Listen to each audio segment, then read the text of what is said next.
अस्सलामुअलैकुम। बेटा Asif Malik again with chemistry second year वालों, अपनी किताबें खोल लो शाबाश, और आ जाओ वापस केमिस्ट्री पे, और अपने माइंड में जो अपने अंदर का जो केमिस्ट है ना वो जगा लें दोबारा से। आए जी स्टार्ट करते हैं इंशाल्लाह ताला।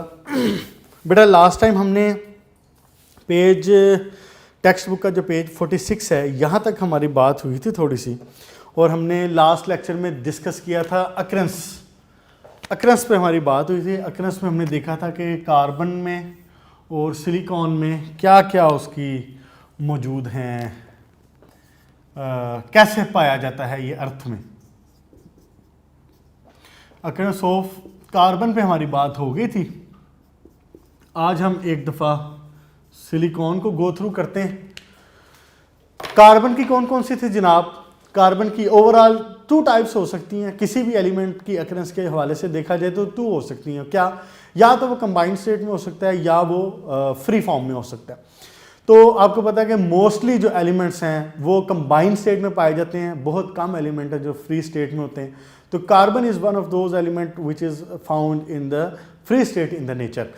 तो जब हम ये बात करते हैं कि जी वो कंबाइन में कौन से हैं और फ्री में कौन से हैं, तो कंबाइन में तो आपकी मिनरल्स हैं जो कि लाइम वगैरह हो गई, मैग्नीशियम कार्बोनेट हो गया, मैग्नेसाइट, फिर डोलोमाइट हो गया जिसमें मैग्नीशियम कार्बोनेट और कैल्शियम कार्बोनेट दोनों कंबाइन होते हैं।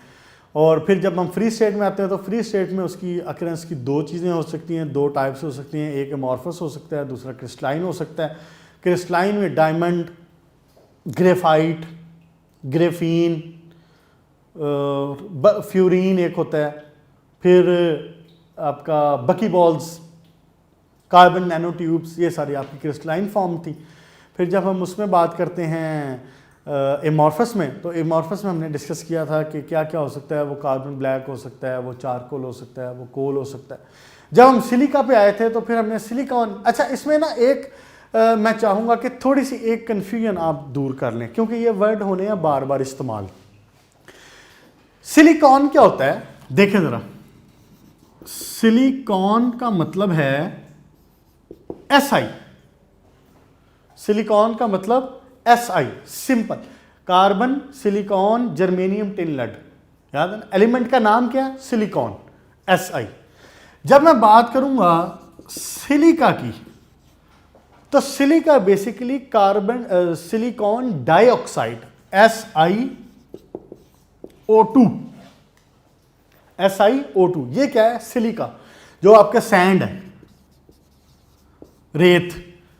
जैसे कार्बन डाइऑक्साइड है ना, CO2, इसी तरह सिलिकॉन डाइऑक्साइड SiO2। अच्छा एक चीज तीसरी और डिस्कस हुआ करेगी और उसका नाम आएगा, वो होगी सिलिकेट। सिलिकेट, और ये होगी SiO3। ये ज़रा अपने ज़हन में ना कन्फ्यूजन दूर कर लें क्योंकि समटाइम बच्चों को ये कन्फ्यूजन होती है कि जी सिलिकॉन का क्या मतलब हुआ था, तो सिलिका क्या हुआ फिर, और फिर सिलिकेट क्या हुआ। ये कन्फ्यूजन एक बार दूर कर लें ज़रा ज़हन में, इसको ज़हन नशीन कर लें। सिलिकॉन जब वर्ड इस्तेमाल होगा इसका मतलब silicon, simple element. Silica SiO2, silicon dioxide like carbon dioxide, silicate SiO3। ठीक हो गया बच्चे? ओके जी।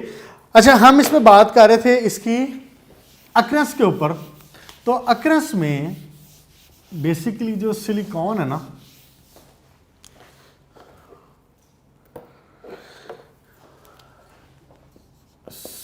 सिलिका SiO2, सिलिकॉन डाइऑक्साइड, ये बेसिकली 2 फॉर्म्स में पाया जा सकता है, 2 तरह से पाया जा सकता है।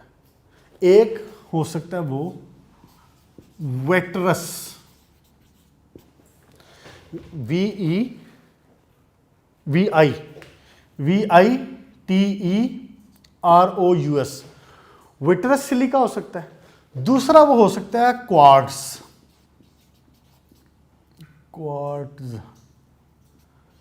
अब ये ना 2-4 जो मैं छोटी छोटी सी बातें कर रहा हूँ ना, ये बातें आपके अगले 1-2 लेक्चर तक चलनी है, इसलिए यहाँ पे कन्फ्यूजन दूर कर लें। अब एक मैंने आपको बता दिया सिलिकॉन क्या है, फिर मैंने आपको बता दिया सिलिका क्या है, फिर मैंने आपको बताया सिलिकेट क्या है। एक बात। दूसरी बात मैं अब आपको ये बता रहा हूँ कि जो सिलिका है SiO2, silicon dioxide. Silicon dioxide can be in two forms, एक विट्रस सिलिका, विट्रस सिलिका बोल देते हैं इसको, और दूसरी क्वार्ट्ज। अब हम जो बात करने जा रहे हैं ये क्वार्ट्ज की बात करने। याद है लास्ट टाइम मैंने लिखा था मिल्की क्वार्ट्ज, स्मोकी क्वार्ट्ज, रोज क्वार्ट्ज, फिर एक और था वो सबसे पहले वाला क्या नाम था उसका, रॉक क्रिस्टल, एमेथिस्ट क्वार्ट्ज। ये सारी अब हम बात करेंगे क्वार्ट्ज की। अभी विट्रस सिलिका पे भी बात करते हैं ये क्या है। बुक में एक्चुअली ना इसने ये थोड़ा सा कंफ्यूजिंग लिखा हुआ है, इसने बात को बुक में बड़ी अच्छी कोई वो उसको कहते हैं तरतीब से या सिस्टमैटिकली नहीं उठाया हुआ, तो इसकी वजह से थोड़ा सा ना कन्फ्यूजन होने का खतरा है। अच्छा देखें ज़रा, अकरनेस ऑफ सिलिका में जब क्वार्ट्ज की मैं बात करता हूं तो मैं लिखूंगा इसका क्या, रॉक क्रिस्टल, फिर मैं कहता हूं एमेथिस्ट, एमेथिस्ट क्वार्ट्ज, फिर आता है जनाबे अली आपका स्मोकी, फिर आता है रोज। ये सारे आपने देखे हुए हैं इंटरेस्टिंगली, अभी मैं आपको बताता हूँ आपने कहाँ देखे हुए हैं ये। रोज क्वार्ट्ज के बाद लास्ट वाला आपका है क्या नाम है इसका, मिल्की क्वार्ट्ज। बेटा ये सारे ना, ये सारे हमारे हमारे घरों में, हमारी लाइफ में एज ऑर्नामेंट यूज़ होते हैं। अच्छा आपने इसका नाम सुना होगा, उपल का, उपल का नाम सुना हुआ है। उपल क्या है, उपल एक पत्थर है ना, ये सारे भी यही चीज़ें हैं। ये उपल जो पत्थर है ये इसका नाम होता है, दूसरा नाम उपल बेसिकली ना हाइड्रेटेड क्वार्ट्ज है। उपल क्या है, हाइड्रेटेड क्वार्ट्ज, और इसको उर्दू में अगर मैं गलत नहीं कह रहा ना तो इसको कहते हैं दूधिया पत्थर शायद, उपल को। इसका कलर कुछ इस तरह से होता है। तो बेसिकली ये सारे ऑर्नामेंट्स हैं। अब ये जो रॉक क्रिस्टल है ना ये कलरलेस होता है, कलरलेस होता है और उससे ज्वेलरी बनाई जाती है, रिंग्स बनाई जाती हैं, इससे ब्रेसलेट्स बनाई जाती हैं और इसके नेकलेसेस बनाए जाते हैं, नेकलेसेस में इस्तेमाल होता है। चूँकि कलरलेस है तो शाइन देता है, जब ऊपर लाइट पड़ती है तो शाइन देता है, तो इसलिए एज ज्वेलरी एज ऑर्नामेंट इस्तेमाल होता है। फिर उसके बाद एमेथिस्ट जो क्वार्ट्ज है इसका भी कलर होता है, इसका कलर है वॉयलेट, जो वॉयलेट कलर के पत्थर हुआ करते हैं वो एमेथिस्ट क्वार्ट्ज है। फिर उसके बाद जो स्मोकी है ये होता है ब्राउनिश और ग्रेइश से कलर का होता है, लाइक जैसे स्मोक होता है ना धुआं, हल्का सा ब्राउनिश और ग्रेइश सा कलर होता है इसका। फिर जो रोज क्वार्ट्ज है ये पिंक कलर का होता है, पिंक कलर का जो आपका शीशा हुआ करता है ना, अंगूठियां में इस्तेमाल होते हैं या ऑर्नामेंट्स में इस्तेमाल होते हैं, वैसे पिंक कलर का होता है। फिर इसी तरह मिल्की क्वार्ट्ज है, मिल्की क्वार्ट्ज बेसिकली ये बिल्कुल इस तरह ही होता है जैसे कि आपकी कच्ची लस्सी होती है, जैसा कि वो एक हल्का सा दूधियापन आता है ना उसमें, कि वो क्लियर भी नहीं होगा और बहुत ज़्यादा कोई कलर भी नहीं होगा। तो ये मिल्की क्वार्ट्ज उस तरह के, आप चाहें तो इनको नेट पे देख सकते हैं इनकी तस्वीरें। उपल मैंने आपको बता दिया है, ये हाइड्रेटेड क्वार्ट्ज है, जब इसमें साथ में वाटर मॉलिक्यूल मौजूद हो तो फिर ये उपल की तरफ जाता है। यहाँ तक होगी आपकी अकरेंस। अब आए जनाब अली आप इसके पेक्युलर बिहेवियर ऑफ कार्बन के ऊपर। बेटा peculiar behaviour of carbon short question important है और ये बात पूछ सकता है और बोर्ड में पूछ लिया करता है कि जी पेक्युलर बिहेवियर ऑफ कार्बन क्या है। अच्छा मैं अब इस पेक्युलर बिहेवियर से ना ज़रा तेज़ी से गो थ्रू करूँगा इसको। उसकी वजह यह है कि पिछले 2-3 लेक्चर से हम इसी को पढ़ रहे हैं। हमने इसमें तफसील से बात हो गई है कि जी इसका रवैया ऐसा क्यों है, डिफरेंट क्यों है, इलेक्ट्रोनेगेटिविटी फलान ये वो सारी बातें इसमें हो चुकी हुई हैं। तो अब एक नज़र सिर्फ मैं अगर यही बताऊं आपको कि उसकी जो हाई इलेक्ट्रोनेगेटिविटी है इसकी रीजंस क्या है, जल्दी से एक बार गो थ्रू करते हैं। क्या, हाई इलेक्ट्रोनेगेटिविटी, फिर उसके बाद वेरी हाई मेल्टिंग पॉइंट, ऐसे ही है। फिर उसके बाद स्मॉल साइज, ये रीजंस हैं जिसकी वजह से इसका पेकुलर बिहेवियर है। अब वो पेकुलर बिहेवियर है क्या, देखें जरा। सबसे पहला पॉइंट नंबर 1, कार्बन इस ग्रुप में वाहिद एलिमेंट है जो कि प्योरली नॉन मेटल है। सिलिकॉन किसी हद तक है नॉन मेटल और मेटलाइट के दरमियान में, तो इसलिए हम पहला पॉइंट इसको कहेंगे कि ये कार्बन और सिलिकॉन क्या हैं, ये नॉन मेटल्स हैं। ये क्या है, नॉन मेटल्स। उसके बाद दूसरा पॉइंट, कैटिनेशन। कैटिनेशन क्या होती है, self linking property.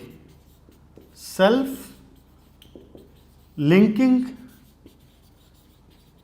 Property, elements की सेल्फ लिंकेज की प्रॉपर्टी को क्या कहते हैं, कैटिनेशन कहते हैं। तो ये बात आपको पता है कि इस ग्रुप के अंदर सिर्फ कार्बन और सिलिकॉन दो ऐसे एलिमेंट हैं जिनमें सेल्फ लिंकिंग प्रॉपर्टी मौजूद है, और सिलिकॉन में भी वो ट्रूली मौजूद नहीं है। क्यों? क्योंकि वो सिलिकॉन के ज़रिए सिलिकॉन से जुड़ तो रहा होता है, but it is through oxygen, दरमियान में ऑक्सीजन मौजूद होता है। Silicon, oxygen, silicon, oxygen, silicon, ऐसे जुड़ रहा होता है। बाकी तफसील से इंशाल्लाह ताला इसका स्ट्रक्चर भी हमने पढ़ना है अभी आगे, तो वहाँ पे तफसील से इसके ऊपर बात हो जाएगी। तो जो ट्रू कैटिनेशन की प्रॉपर्टी है वो सिर्फ कार्बन के पास है, और जैसे जैसे आप टॉप टू बॉटम इस ग्रुप में नीचे आते हैं तो कैटिनेशन की प्रॉपर्टी आपकी वीक होती जाती है, कम होती जाती है। कैटिनेशन की प्रॉपर्टी सबसे ज़्यादा कार्बन के पास है, सिलिकॉन में कम हुई है, और नीचे तो बिल्कुल ख़त्म हो जाती है। ठीक हो गया? अच्छा जी, ये 2 पॉइंट्स हो गए कैटिनेशन के और नॉन मेटल्स के। फिर एक और बात, जो इसका जो साइज है वो स्मॉल है। फिर इसकी जो इलेक्ट्रोनेगेटिविटी है वो तो चलें रीजन में आ गई, हाई इलेक्ट्रोनेगेटिविटी है, रीजन में आ गई, वो हाई मेल्टिंग पॉइंट है, ये प्रॉपर्टी में आ गया, वेरी हाई मेल्टिंग पॉइंट, ये इसका पेकुलर बिहेवियर हो गया। आपको पता है कि जो इसके जो सिलिकॉन है उसका मेल्टिंग पॉइंट करीब 1470 के करीब है, और जैसे जैसे आप नीचे आते जाते हैं टुवर्ड्स लेड एंड टिन, तो उसमें आपका मेल्टिंग पॉइंट मज़ीद कम होता जाता है, यानी लेड पे आके 327 रह जाता है। लेकिन जो कार्बन है इसका मेल्टिंग पॉइंट अराउंड 3300 के करीब है, 3280 है ना, 3280। अच्छा जी, उसके बाद एक और इसकी जो पेकुलर बिहेवियर है वो ये है कि ये एसिडिक ऑक्साइड बनाता है। ये भी बात हमारी पहले हो चुकी है। कार्बन और सिलिकॉन एसिडिक ऑक्साइड्स बनाते हैं, लेकिन जो जर्मेनियम है, टिन है, लेड है, ये एम्फोटेरिक ऑक्साइड बनाते हैं। तो ये पेकुलर बिहेवियर हो गया इसका। फिर एक और बात कि इसको कार्बन की अहमियत का या कार्बन के पेकुलर बिहेवियर की अहमियत का आप अंदाज़ा इससे लगाएं कि सिर्फ कार्बन के लिए हमें केमिस्ट्री की एक नई ब्रांच बनानी पड़ेगी, जिसको क्या कहते हैं, ऑर्गेनिक केमिस्ट्री।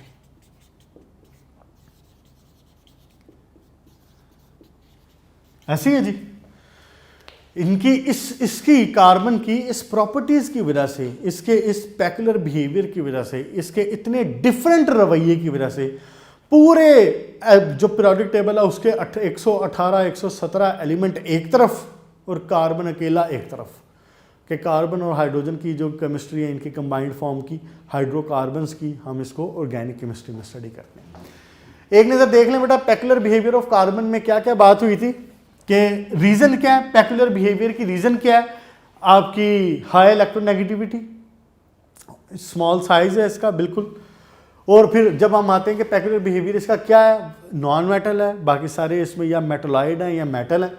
कैटिनेशन की प्रॉपर्टी है कि सेल्फ लिंकिंग की प्रॉपर्टी ट्रूली सिर्फ कार्बन में मौजूद है।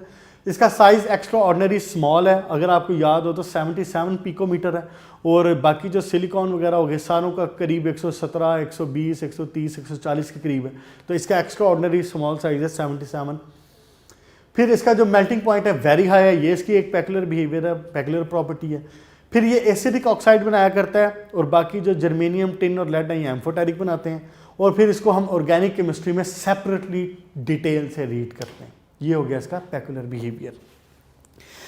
अच्छा जी, अब आए बेटा नेक्स्ट छोटी सी बात है एक और, वो है कंपाउंड्स ऑफ कार्बन।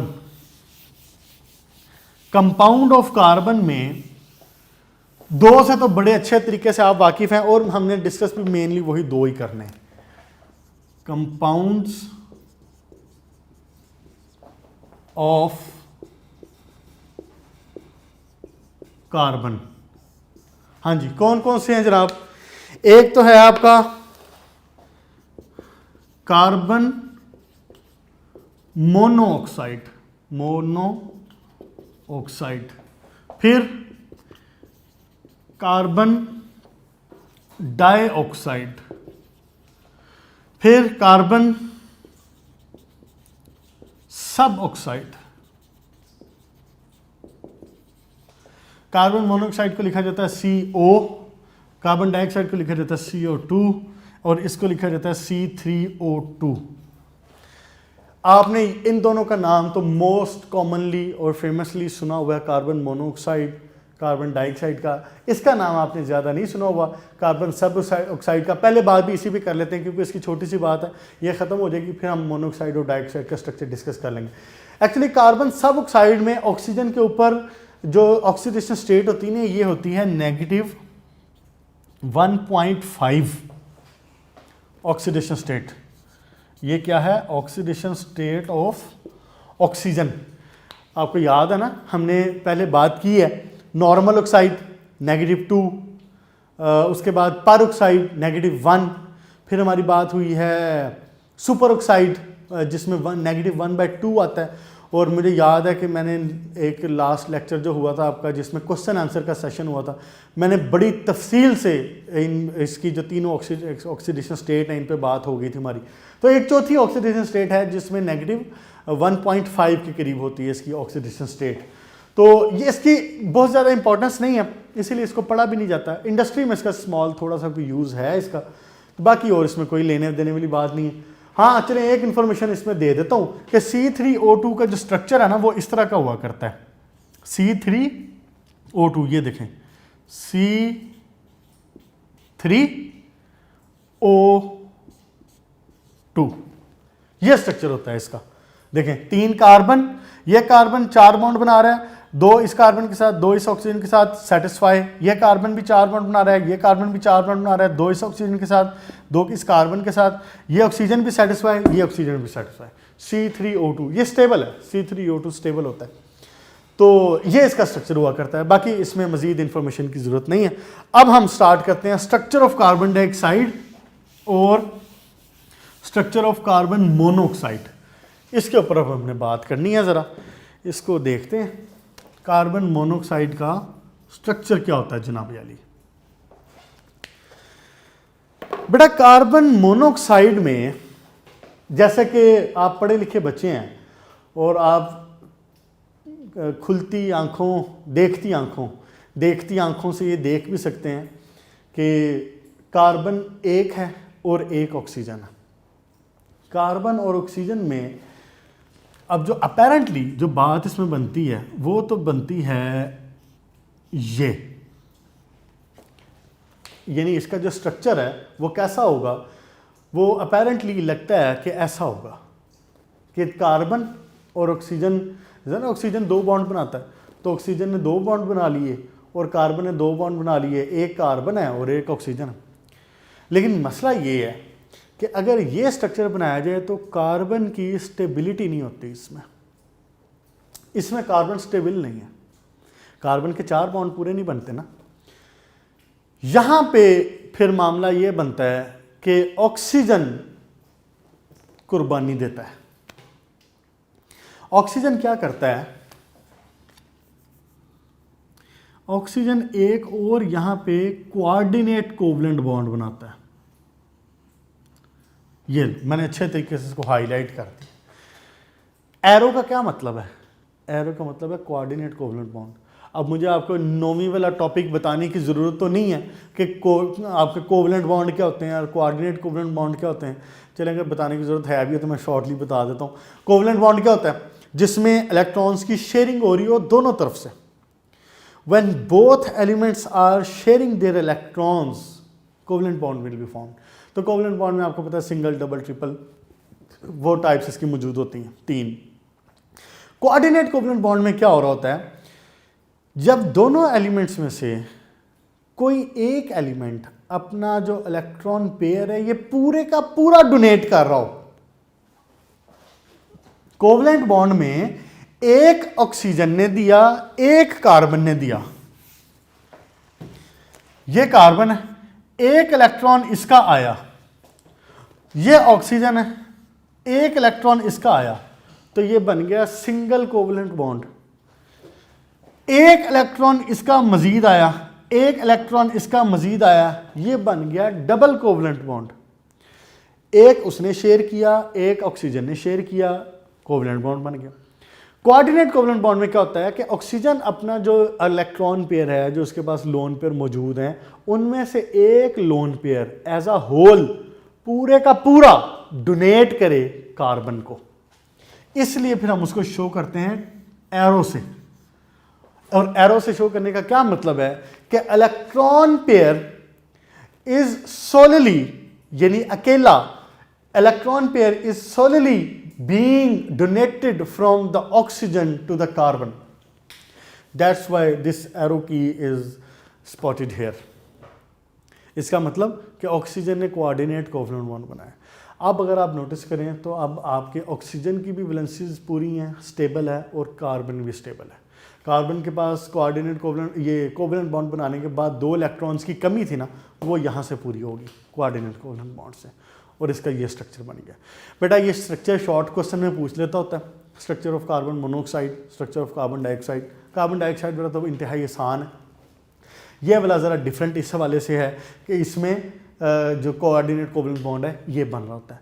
अच्छा, एक बात हो गई। अब दूसरी बात, एक और शॉर्ट क्वेश्चन पूछा करता है, वो कहता है कि why dipole moment of carbon monoxide is not very high. क्या कह रही है? एक्चुअली इसका जो डाइपोल मोमेंट है ना, डाइपोल मोमेंट आपने पढ़ा हुआ फर्स्ट ईयर में 6th चैप्टर में। फर्स्ट क्या होता है डाइपोल मोमेंट के जो Q इंटू आर, जो चार्जेस है इंटू रेडियस, उनको मल्टीप्लाई करते हैं तो आपको डाइपोल मोमेंट मिलता है। इसका जो डाइपोल मोमेंट है ना इस मॉलिक्यूल का, ये बहुत कम है, 0.112 डिबाई। डिबाई इसका यूनिट होता है ना डाइपोल मोमेंट का। सिर्फ इसका डाइपोल मोमेंट 0.112 है।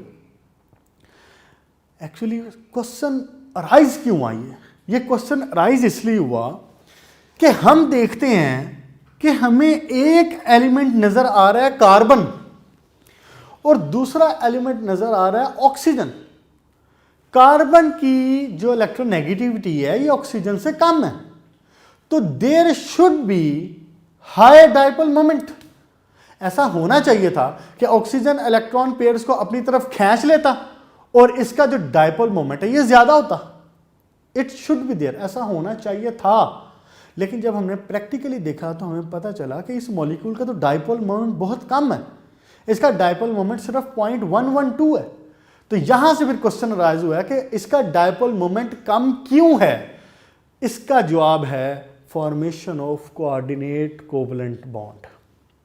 होता क्या है कि जब ऑक्सीजन कार्बन के साथ कोवलेंट बॉन्ड बनाता है और इलेक्ट्रोनेगेटिविटी को, जब तक इसने कोवलेंट बॉन्ड बनाए हुए तब तक ठीक है, इलेक्ट्रोनेगेटिविटी को अपनी तरफ खींच लेता है। इलेक्ट्रोनेगेटिविटी ज़्यादा होने की वजह से इलेक्ट्रॉन पेयर को अपनी तरफ खींच लेता है, तो इसकी वजह से ये नेगेटिव जो ऑक्सीडेशन स्टेट है वो ले लेता है।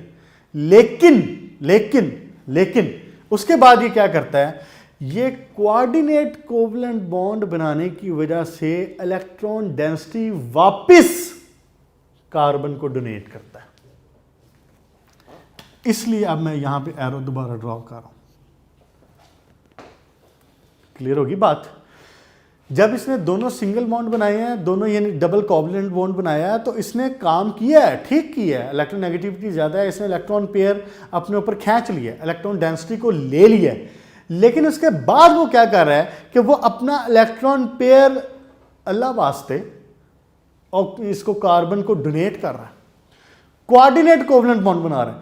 इस वजह से अपनी ऑक्सीडेशन स्टेट को अपनी जो इलेक्ट्रॉन डेंसिटी है उसको उठा के डोनेट कर रहा है, किसको? कार्बन को वापस। इस वजह से इस मॉलिक्यूल का जो डाइपोल मोमेंट है ये हाई नहीं है, ये 0.112 है। और इस केस में इवन आप देखें कि इसके ऊपर पार्शियल नेगेटिव चार्ज आ जाता है, ऑक्सीजन पार्शियल पॉजिटिव हो जाता है। क्यों? क्योंकि उसने पूरे का पूरा इलेक्ट्रॉन पेयर उठा के कार्बन को तोहफे में दे दिया। तो जब उसने ऐसा किया तो electron density will be higher on carbon, तो जिसके पास इलेक्ट्रॉन डेंसिटी हायर है वो विल से द नेगेटिव, इसलिए हम इसके ऊपर पार्शियल नेगेटिव लगा देते हैं और इसके ऊपर पार्शियल पॉजिटिव लगा देते हैं। इंपॉर्टेंट शॉर्ट क्वेश्चन है बेटा, जेन में रख लेना। अच्छा जी, उसके बाद स्ट्रक्चर ऑफ कार्बन डाइऑक्साइड इंतहाई आसान, इंतहाई सिंपल, कोई मुश्किल नहीं है, ना कोई बड़ी साइंस है इसके अंदर। कार्बन मोनोऑक्साइड और कार्बन डाइऑक्साइड CO2, सिंपल सी बात, क्या कि कार्बन जनाब अली बनाता है 4 बॉन्ड बनाने की कोशिश करता है, ऑक्सीजन 2 बॉन्ड बनाना चाहता है, तो इंतहाई stable condition carbon double bond oxygen, carbon double bond oxygen, बस स्टोरी ख़त्म। सिंपल से अंदाज में कोवलेंट बॉन्ड बनाते हैं, एक double covalent bond with oxygen, एक double bond with this oxygen, और इसका जो लेंथ है ये होती है 115 पिकोमीटर। गलत तो नहीं लिखी ना? हाँ जी सही, 115 पिकोमीटर इसकी जो बॉन्ड लेंथ है ये है, और बस यही है। यहां पे सिर्फ एक बात और है, और वो आपका एंटी टेस्ट का क्वेश्चन भी है। वो क्या है? जब हम कार्बन डाइऑक्साइड को, कार्बन डाइऑक्साइड एक गैस है ना, जब हम कार्बन डाइऑक्साइड को करते हैं ना कूल, तो अराउंड -78 डिग्री सेंटीग्रेड के करीब जाके ये इसका फ्रीजिंग पॉइंट आ जाता है। ये क्या है इसका freezing point? Freezing point of carbon dioxide -78 degree centigrade. इस डिग्री सेंटीग्रेड पे जाके कार्बन डाइऑक्साइड गैस सॉलिडिफाई हो जाती है। फ्रीजिंग पॉइंट का क्या मतलब है? सॉलिड हो जाती है, सॉलिड में कन्वर्ट हो जाती है। जब ये सॉलिड में कन्वर्ट होती है ना, तो इसका स्ट्रक्चर होता है क्रिस्टलाइन। और जो अब अहम बात है वो ये है कि इसका फेस सेंटर्ड क्यूबिक सिस्टम होता है। पेज नंबर 46 के ऊपर आए, और जो लास्ट में लिखा हुआ स्ट्रक्चर ऑफ कार्बन डाइऑक्साइड, उसमें ये बात लिखी हुई है कि इसका जो सॉलिड कार्बन डाइऑक्साइड का जो स्ट्रक्चर है वो face centred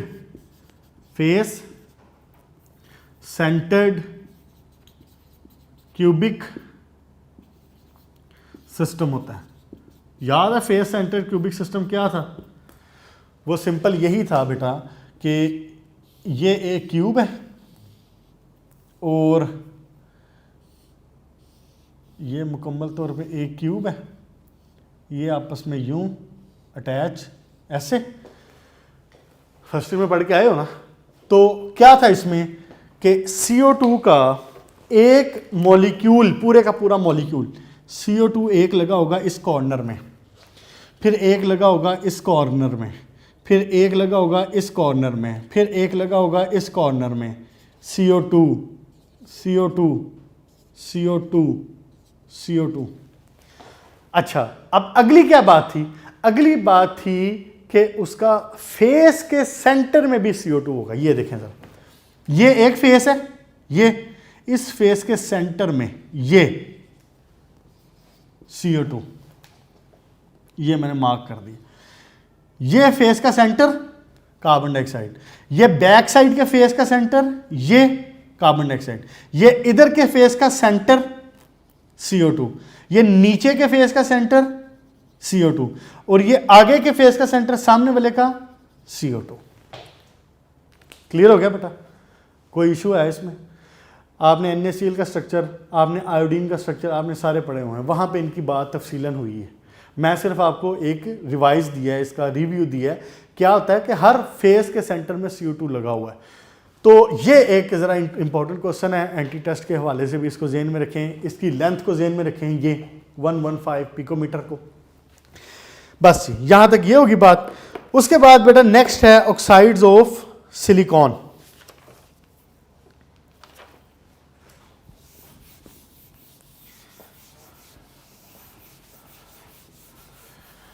oxide of silicon, अभी हमने बात कर ली कंपाउंड्स ऑफ कार्बन की, फिर हमने बात कर ली कंपाउंड्स ऑफ कार्बन में कौन कौन सा, CO2 हो सकता है, CO हो सकता है, C3O2 हो सकता है, और उसके बाद आते हैं अब इसके ऊपर ऑक्साइड्स ऑफ सिलिकॉन के ऊपर। ऑक्साइड ऑफ सिलिकॉन में मैंने आपको बताया कि जो मेनली जो इंपॉर्टेंट बात है वो क्या है, ऑक्साइड्स ऑफ सिलिकॉन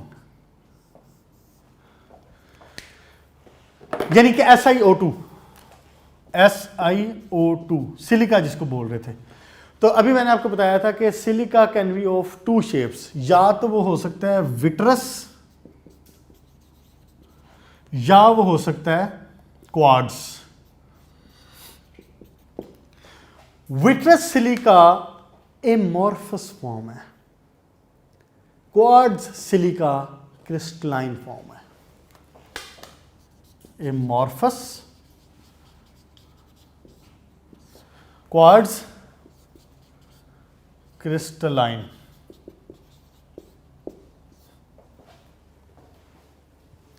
अब हमने एक नज़र डालनी है कि विट्रस सिलिका की प्रॉपर्टीज़ क्या होती हैं, फिर हम एक क्वेश्चन की तरफ आएंगे और वो है क्वार्ट्ज की प्रॉपर्टीज़ क्या हैं, और क्वार्ट्ज के स्ट्रक्चर को भी डिस्कस किया जाएगा उसमें।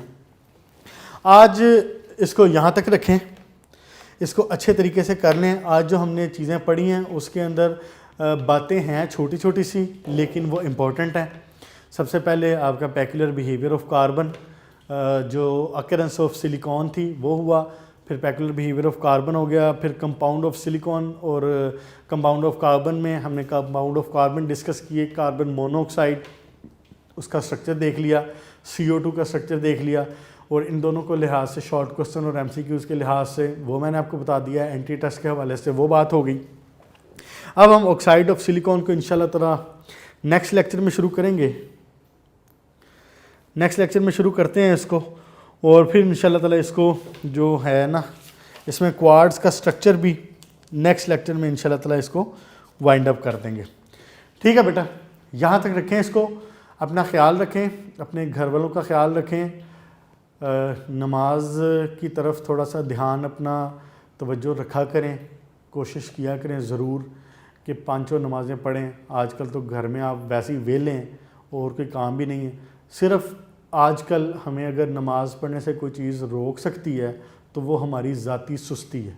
इसके अलावा कोई दूसरी चीज़ मेरा नहीं ख्याल, ना स्कूल, ना कॉलेज, ना अम्मा अब्बा और ना कोई और, ऑब्वियसली सिर्फ एक शैतान ही है। तो उसको ज़रा आप थोड़ा सा हैंडल कर लिया करें, कोशिश करें, नमाज़ पढ़ें, कुरान पाक पढ़ें, इंशाल्लाह ताला ज़िंदगी में वैसे भी आसानी होगी, और हमने जो आखिरत के हवाले से है वो भी आपकी तैयारी साथ साथ होती रहेगी। ओके बेटा, अपना ख्याल रखिएगा, गुड लक।